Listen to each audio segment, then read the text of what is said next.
Hello and congratulations on getting access to this video course on how to optimize your videos before making your YouTube videos live. So this is video number 1, which is the introduction to YouTube search engine optimization. So I want to first start out by saying the goal is to focus on doing the right amount of keyword research and video file automation before actually uploading any of it to YouTube. So essentially this is all about what most people forget about doing before making their YouTube video live. Because if you think about it, most people think about, okay, what do I do after I upload this video? They don't really think about what they have to do before making it live. So this is not about what you can do afterwards, as that is a totally different focus, but rather before. So besides simple optimization, you really need to know that YouTube ranks the videos that people watch the longest. Meaning, let's say for example that we have a 10-minute video. YouTube looks at that video. They look, yes, at the likes, dislikes, and comments, but they also look at, okay, do people actually watch most of this video? And based on, let's say, 1,000 views, how many of those 1,000 views actually watched either 50% or 100%, or how many minutes total? 1,000 times how many minutes was watched. So they really look at how long people watch the videos as a whole. Meaning the more viewers and the longer that they watch, that will get you ranked up further and further up. So instead of focusing on, spammy tactics, tons of backlinks, and all of that, our goal here is to really focus on the user experience. So what I want to do now is give you a quick overview of what's inside this video course. This is, of course, video number 1. Video number 2 is going to be about competitive research, or in other words, researching your competitors to kind of get a better idea of why YouTube is ranking those videos. Video number 3, we'll talk about highly searched keyword terms and how you can find those for your product or service or whatever you're trying to promote. Video number 4, we'll talk about your title and your description. Video number 5, we'll talk about video file optimization. So we're going to optimize the actual file because each file has essentially information in it. And of course, video number 6, we'll talk about why your thumbnail is important and how to make it professional and good looking. And video number 7, we'll talk about video length and why that matters. We talked briefly about it just now, but I'm going to dive in deeper in that video. And of course, last but not least, I'm going to give you a secret tip on how to outrank your competitors in video number 8. So before we get started, I want to talk about what you need to have in hand. You're definitely going to need your product or service and an idea of the niche that you're targeting. You also need to have a video that is ready to be uploaded. And with that said, let's move on to video number 2. Hello and welcome back. This is video number 2. So let's talk about competitive research. You see, the best way to understand how you can rank better is to know what is already ranking in your niche or your market. So what we want to do here is we want to analyze the videos that are on the top. And I want you to specifically look at what titles, what descriptions are they using, and what thumbnails are they using that are eye-catching. And what is the user experience like when you click through those videos? So let's go ahead and do some competitive research. So for the sake of making sure that we find YouTube videos that actually relate to promoting a product, what I want to do now is just to pick a product out of the blue and let's take a look at YouTube. So one product that I've been using for a while now, which has been really, really awesome, is called the Instant Pot. It's basically a pressure cooker that cooks food at a really fast rate. So what we're going to do is we're going to hop on over to youtube.com and we're going to type in Instant Pot and see what we get. So I'm not going to click enter just yet because I'm interested in getting an idea of what kind of potential keywords that we could rank on, or what potential videos that we can create.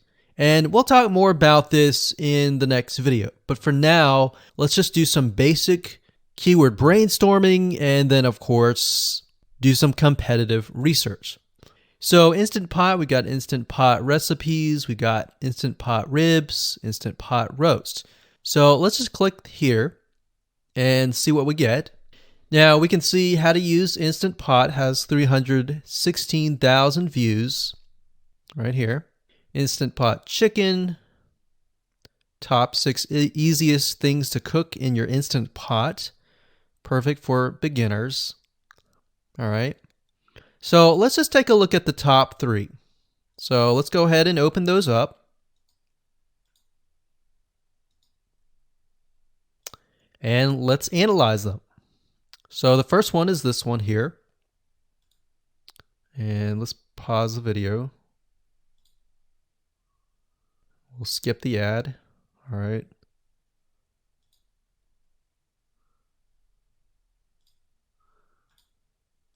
Okay, so how to use the Instant Pot 101 for beginners.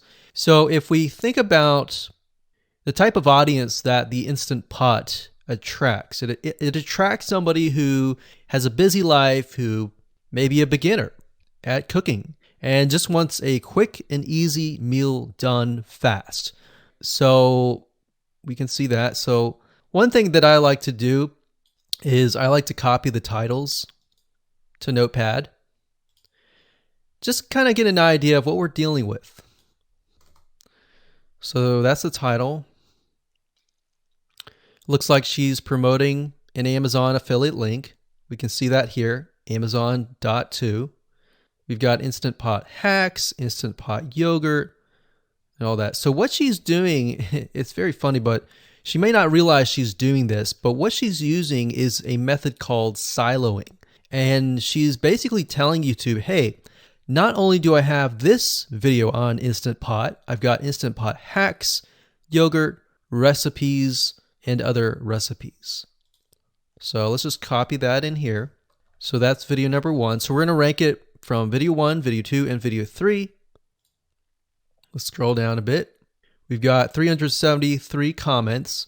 I will say when it comes to YouTube, they're looking for engagement. So comments is good, likes are good, even dislikes are good as well. Even though dislikes are bad from a human standpoint, it tells YouTube that there is engagement. All right.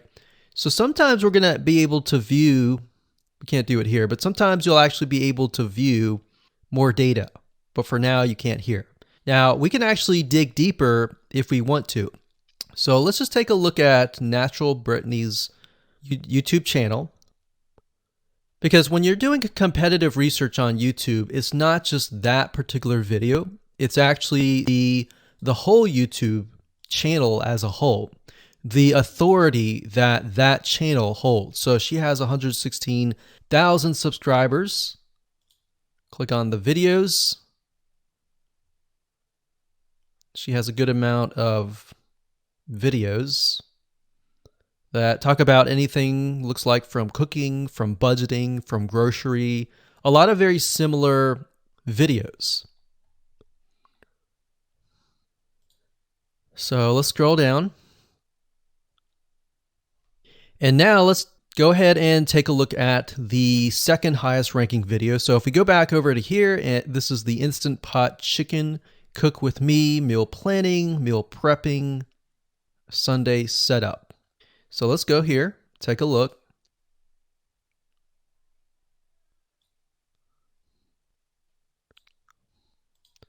Okay, let's see here. So it's a 20-minute video, all right? And it has 658 likes, 5,000 views. If we take a look at this video here, this has 320,000 views and 7,000 likes. Now, notice how it says 13 minutes here, and notice how it says 20 minutes here. We'll go back to this later on. All right, so we'll talk more about why a certain amount of time of your video is important, why the timing is important. And why is it that this lady has only 5,000 views, whereas the other lady has 300,000, and this lady is ranked right below that lady? All right. So why is that important? And why does that correlate to the time? So we'll talk more about that later on. But for now, let's just do competitive research. We're not trying to figure things out right now, and go from there. So if we take a look at the description, it says cook with me as I try a new recipe with Instant Pot. So the description contains the keyword. Sunday setup. Looks like she's got some Amazon links. And if we think about Instant Pot, who could it be targeting? All right, so this lady calls out people who are trying to prep on Sunday. So if we can get an idea of who it's targeting mothers, it's targeting people who are busy, who maybe only have time on Sundays to set things up. And chicken is a common thing, so maybe she's getting a lot of clicks. We don't know exactly, but we know that the headline and the description work together and getting clicks. All right, back over here. This is the third one. So let's take a look at this one. So this one is 8 minutes, but it has a lot more views than those other two videos, but it's shorter. It's shorter, but it has longer amount of views, and it's third. It's got 11,000 likes and 633 dislikes. If we scroll down, we can see that it has more comments than the first one. So why is it that the first one is number one and this one is the third one and it has more views and more comments? Well, we don't know exactly why, but I have a hunch as to why that is, which we'll talk more about ranking and what Google and YouTube is looking for later down the road. So that's that. Let's just copy that title. And I'm going to go ahead and pause this video and we'll copy and paste that information to the notepad. Okay, so I went ahead and copy and paste the information. So this is video 1, this is video 2, and this is video 3 down below. So let me make this bigger so we have this information. So as we're kind of analyzing the competitor, we want to save this for later, but can you kind of see a similarity here? So this is calling out the target audience. This is calling out the people who are busy, essentially. And top 6 ways, top X ways, top certain number ways is always a good title. So perfect for beginners. So if you can imagine, we already see that this title has beginners. This one's calling out perfect for beginners. And this one essentially is calling out people who are busy. So it's a target audience. So that's key. So having this in hand gives you a better idea on what potential titles and descriptions that you can have. Now, you can do some deeper dive competitive research using specific tools.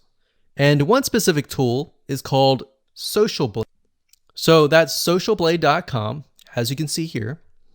And I like to use this to kind of get a better idea of the YouTube channel as a whole.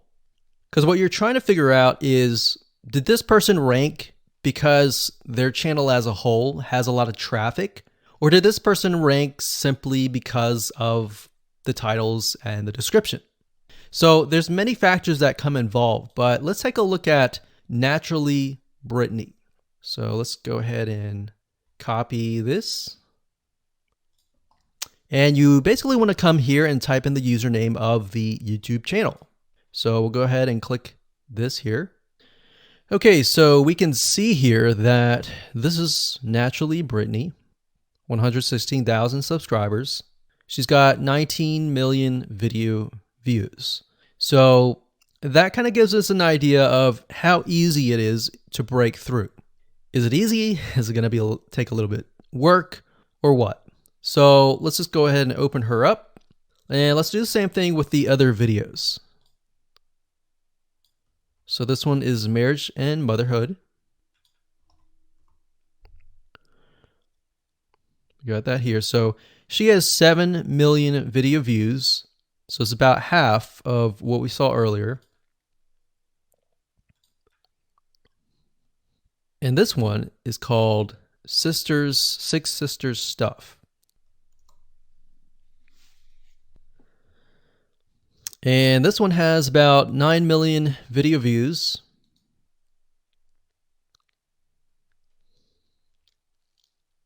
So right off the bat, we can see that if we were to rank on the keyword Instant Pot, it's going to take a lot to break through.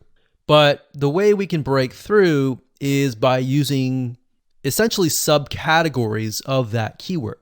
So Instant Pot recipes or Instant Pot chicken recipe, stuff like that.